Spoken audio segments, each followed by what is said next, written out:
Students, मेरा नाम नकुल चौहान है और मैं आपको 12th क्लास के अकाउंटेंसी का सिलेबस पढ़ा रहा हूं। आज हमारी वीडियो नंबर 3.1 है। पार्टनरशिप में हमने एक तो फंडामेंटल ऑफ पार्टनरशिप और दूसरा वैल्यूएशन ऑफ गुडविल, दो चैप्टर हमने अपनी प्रीवियस वीडियो में कवर करे हैं। जो आज की वीडियो है वो हमारी पार्टनरशिप के थर्ड चैप्टर की वीडियो है, जो है change in profit sharing ratio among the partners. कि जब पार्टनर्स के बीच में प्रॉफिट शेयरिंग रेशियो में चेंजेस आते हैं तो क्या क्या होता है। क्लियर है? चलो आज का टॉपिक हम स्टार्ट करते हैं। देखो, जब पार्टनरशिप बनती है तो पार्टनरशिप में मैंने स्टार्टिंग में पढ़ाया था एक एग्रीमेंट बनाया जाता है, और वो जो एग्रीमेंट होता है वो कहलाता है पार्टनरशिप डीड। पार्टनरशिप डीड में पार्टनरशिप के सारे के सारे टर्म्स और कंडीशंस होते हैं, वो गिवन होते हैं, और जो टर्म्स और कंडीशन उसमें दिए हुए हैं उन्हीं टर्म्स और कंडीशन को पार्टनरशिप फॉलो करती है। बट जब पार्टनरशिप में इस पार्टनर्स के रिलेशनशिप में कोई चेंजेस आते हैं तो पार्टनरशिप एग्रीमेंट एक तरीके से फिर से हमें रिन्यू करना होता है। हम क्या करते हैं, अपनी पुरानी पार्टनरशिप को खत्म करते हैं और एक नई पार्टनरशिप स्टार्ट कर देते हैं। कब? जब भी पार्टनरशिप में कोई भी चेंजेस आएंगे। और जब पार्टनरशिप में कोई भी चेंजेस आते हैं या फिर पार्टनरशिप का जो रिलेशनशिप है उस रिलेशनशिप में कोई भी चेंजेस आते हैं तो एक्चुअल में उस चेंजेस आने के बाद जो फर्म के अंदर करना होता है उसको नाम दिया जाता है reconstitution of the partnership firm. Firm का हमें क्या करना पड़ता है? रिकंस्टिट्यूशन। जैसे घर टूटता है उसको बनवाते हैं तो रिकंस्ट्रक्शन कहते हैं। ऐसे ही पार्टनरशिप के अंदर क्या होता है, जब पार्टनरशिप में कोई चेंजेस आते हैं उसे दोबारा से फॉर्म करना होता है तो उसे रिकंस्टिट्यूशन का नाम दिया जाता है। क्लियर है? चलो देखो पढ़ते हैं। Partnership agreement defines the terms of relationship. Partnership के बारे में मैंने बताया था कि पार्टनरशिप जो है वो डिफाइन करता है किस चीज को? रिलेशनशिप। किसमें? Among the partners. जो पार्टनरशिप है वो पार्टनरशिप टर्म पार्टनर्स के बीच के एक रिलेशनशिप को डिफाइन करता है।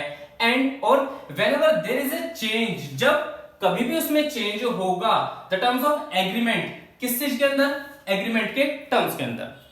भाई एग्रीमेंट में डिसाइड हुआ था पार्टनर्स का प्रॉफिट शेयरिंग रेशियो इक्वल है, बट अब कुछ ऐसा चेंज हुआ कि इक्वल की जगह एक को 60% मिलने लगा, दूसरे को 40% मिलने लगा।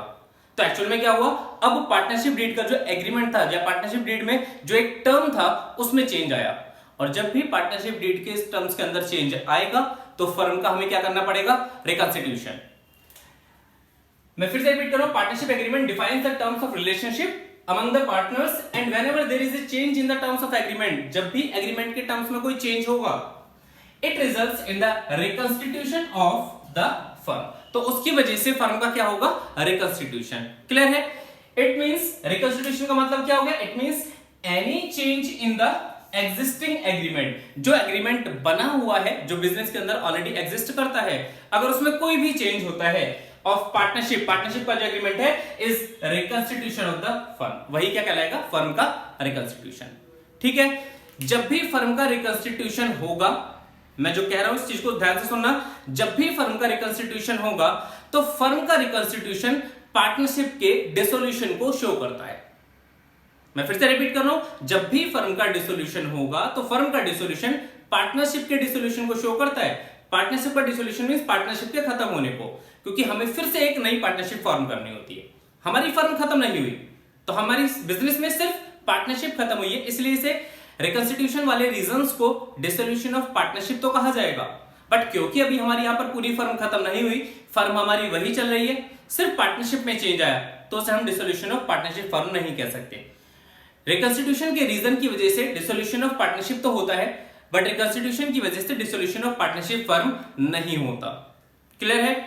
ऐसे कौन से रीजंस हो सकते हैं जिनकी वजह से रिकंस्टिट्यूशन करना पड़े, हमें अपनी पार्टनरशिप को रिफॉर्म करना पड़े? तो वो रीजंस क्या क्या है? पेपर में कई बार ये क्वेश्चन आता है, which one is not the reason of reconstitution of the partnership firm. अगर कोई रीजन हमें पूछा जाए तो ध्यान रखना ये रीजंस हैं जिनकी वजह से रिकंस्टिट्यूशन होगा। अगर ये रीजन नहीं दिए तो कोई एक्स्ट्रा रीजन दिया जाएगा जो पार्टनरशिप फर्म का रिकंस्टिट्यूशन नहीं है। इनको आपको याद रखना पड़ेगा, जिसमें सबसे पहला रीजन है चेंज इन पीएसआर। का मतलब किस चीज से होगा? इस पीएसआर का मतलब होता है प्रॉफिट शेयरिंग रेशियो।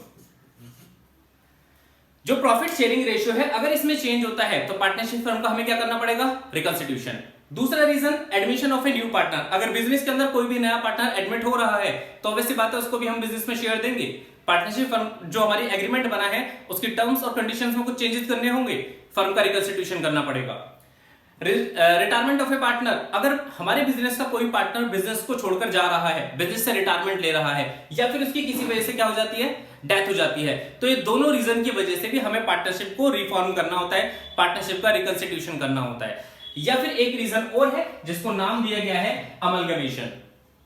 अमलगमेशन का मतलब होता है जब भी दो चीजें आपस में मर्ज हो जाती हैं तो वो अमलगमेशन है। बट यहां पर हम अमलगमेशन किसकी बात कर रहे हैं, अमलगमेशन ऑफ टू और मोर पार्टनरशिप फर्म। अगर दो या दो से ज्यादा पार्टनरशिप फर्म आपस में मिल जाती हैं तो वो अमलगमेशन है। और जब मिल गई फर्में तो ऑब्वियस सी बात है, यहां पर पार्टनरशिप को फिर से रिफॉर्म करना पड़ेगा, पार्टनरशिप का फिर से रिकंस्टिट्यूशन होगा। क्लियर है, इसको नोट करो। नेक्स्ट टॉपिक स्टार्ट करते हैं सैक्रिफाइसिंग रेशियो और गेनिंग रेशियो के बारे में। अगर मैं कहता हूं मेरे एक बिजनेस चल रहा है और मेरे बिजनेस में दो पार्टनर हैं जिनका प्रॉफिट शेयरिंग रेशियो इक्वल है और हम अपने प्रॉफिट शेयरिंग रेशियो में चेंज कर देते हैं, तो किसी पार्टनर का शेयर घट जाता है तो किसी पार्टनर का शेयर बढ़ जाता है। जिस पार्टनर का शेयर पहले से कम हुआ है इसका मतलब उस पर्सन ने त्याग करा है, उसका मतलब उस पर्सन ने सैक्रिफाइस करा है। बट जिस पर्सन का शेयर बढ़ा है तो ये जो पर्सन होगा इसका शेयर पहले से ज्यादा हो गया है, इसका फायदा है, तो इसने क्या करा है, गेन करा है। जो पार्टनर किसी दूसरे पार्टनर के फेवर में अपने शेयर को घटा देता है वो पार्टनर क्या कहलाएगा, सैक्रिफाइसिंग पार्टनर। और वो जितने शेयर को सैक्रिफाइस करेगा वो उसका सैक्रिफाइस्ड शेयर होगा। ठीक है, बट सेम इसी तरीके से जिस पार्टनर का शेयर पहले से बढ़ गया वो पार्टनर कहलाता है गेनिंग पार्टनर। और गेनिंग पार्टनर का जो शेयर, क्योंकि उसका पहले से जितना शेयर बढ़ा वो कहलाएगा उसका गेन शेयर। तो सैक्रिफाइसिंग पार्टनर और गेनिंग पार्टनर इन दोनों के रेशियोज भी हमें कैलकुलेट करने होते हैं, किसने कितना सैक्रिफाइस करा, किसने कितना गेन करा। ठीक है, चलो सैक्रिफाइसिंग रेशियो पढ़ते हैं। Sacrificing ratio, it is the ratio in which one or more partners, एक ऐसा रेशियो है ये जिसके अंदर एक या उससे ज्यादा कोई भी partner of the firm sacrifice their share of profit, अपने प्रॉफिट को क्या कर देते हैं, सैक्रिफाइस करते हैं, अपने प्रॉफिट का त्याग कर देते हैं। किसके फेवर में, in favour of one or more partners of the firm. अपने शेयर को जब कोई पर्सन सैक्रिफाइस करता है किसी दूसरे पार्टनर के फेवर में तो कहा जाता है उस पार्टनर क्या कर रहा है, सैक्रिफाइस कर रहा है। तो उसका जो रेशियो होगा, जितना शेयर उसने क्या करा होगा, सैक्रिफाइस करा होगा, उसी शेयर को सैक्रिफाइस्ड शेयर या फिर उसी से हम क्या निकालेंगे, सैक्रिफाइसिंग रेशियो।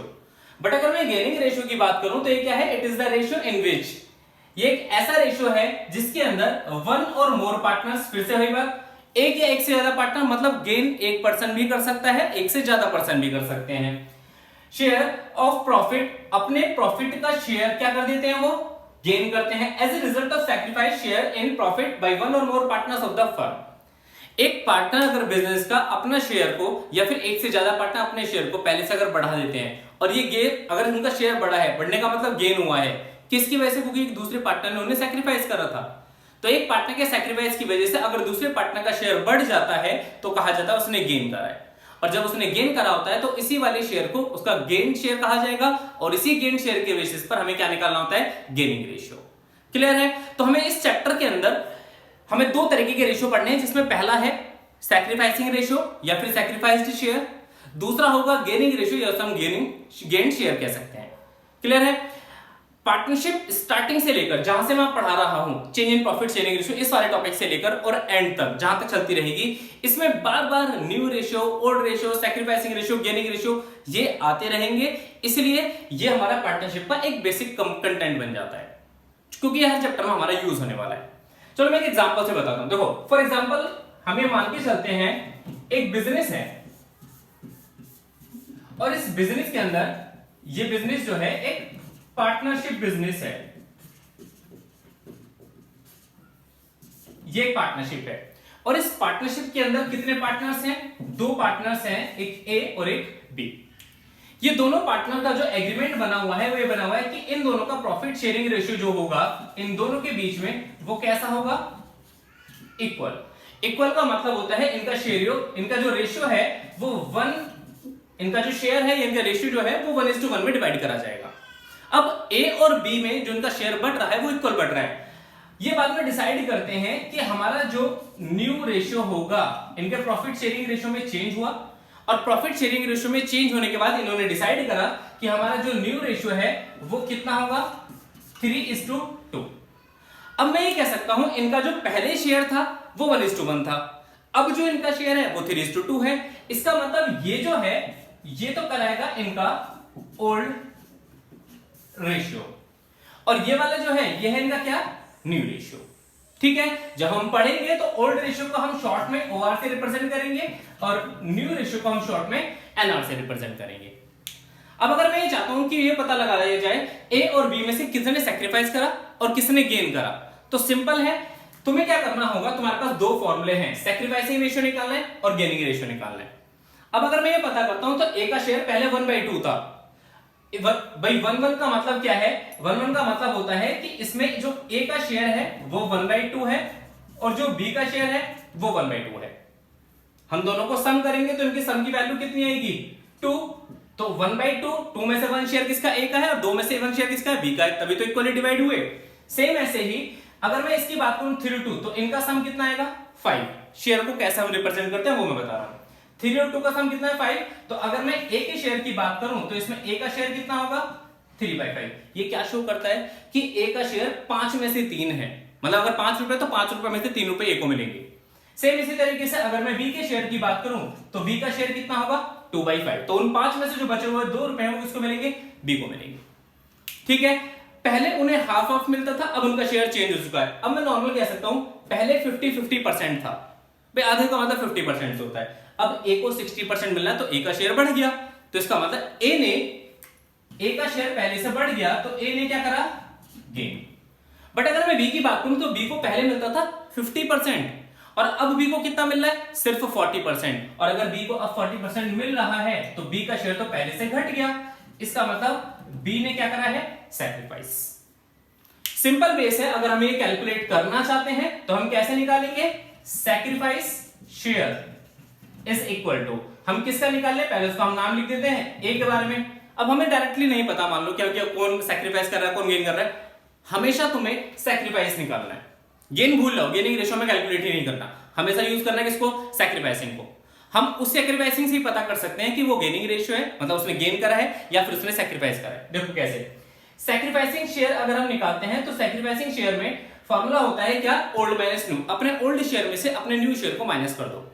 अगर मैं ए के ओल्ड शेयर की बात करूं तो ए का ओल्ड शेयर था 1/2, जबकि ए का न्यू शेयर है 3/5।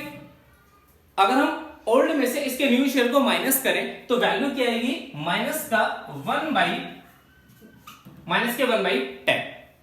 एक्चुअल में जब हमने सैक्रिफाइस निकाला तो शेयर कैसा आ रहा है, नेगेटिव। सेम ऐसे ही अगर हम सैक्रिफाइसिंग रेशियो निकालते हैं, सैक्रिफाइस शेयर निकालते हैं किसका, बी का ओल्ड शेयर है 1/2, जबकि बी का न्यू शेयर है कितना 2/5। अब अगर मैं यहां से वैल्यू निकालूं तो वैल्यू कितनी आएगी 1/10, जबकि ये कैसी है, पॉजिटिव। जब हम सैक्रिफाइसिंग रेशियो का फॉर्मूला अप्लाई करते हैं और सैक्रिफाइसिंग रेशियो का फॉर्मूला अप्लाई करने के बाद वैल्यूज जो आती हैं पॉजिटिव आती हैं तो वो सैक्रिफाइस होगा। बट अगर सैक्रिफाइसिंग रेशियो में वैल्यूज कैसी आ जाती हैं, नेगेटिव, तो वो सैक्रिफाइस नहीं होता, वो क्या होता है, गेन। जैसे इस क्वेश्चन के अंदर जब हमने ए का सैक्रिफाइस निकाला तो वो तो नेगेटिव आ रहा था, नेगेटिव है तो ये किसको रिप्रेजेंट करेगा कि ए ने क्या करा है, गेन करा है। सेम ऐसे हम जब सैक्रिफाइसिंग रेशियो निकाल रहे हैं किसका, बी का, बट ये कैसा है, पॉजिटिव, तो ये क्या कहलाएगा, सैक्रिफाइस। ये शो करेगा कि बी ने क्या करा है, सैक्रिफाइस करा है। सिंपल वे ऐसे तुम ध्यान रख सकते हो, सैक्रिफाइसिंग रेशियो निकालते हुए अगर आउटकम हमारा पॉजिटिव आता है तो वो सैक्रिफाइस है, और सैक्रिफाइसिंग रेशियो निकालते हुए अगर आउटकम हमारा नेगेटिव आता है तो वो गेन है।